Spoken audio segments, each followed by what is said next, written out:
what's the point of Ofwat? In October, we found out that every household in the country is paying £53 a year on top of their water bill just to service the debt of the private water companies.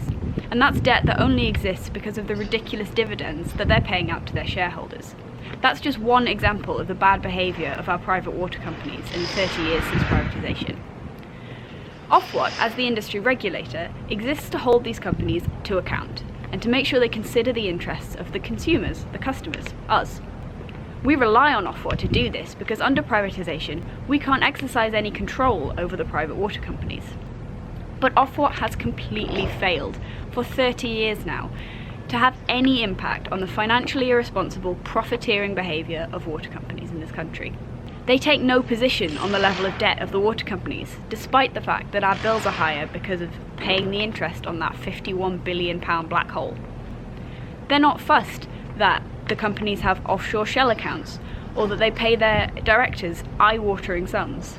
This year, Ofwat's trying to appear a little stricter, setting slightly harsher standards for the water companies to meet, but it's far too little, far too late. And the companies themselves are trying hard to protect their reputation after the disaster year they've had in the press, making shiny promises about reducing bills and increasing investment. Despite this, when the companies submitted their 5-year plans to Ofwat for review, only 3 of them passed the test. Not great. But for all this posturing, we know that no matter how they organise their balance sheets, no price plan is going to deliver what 83% of us actually want: accountable, democratic public ownership.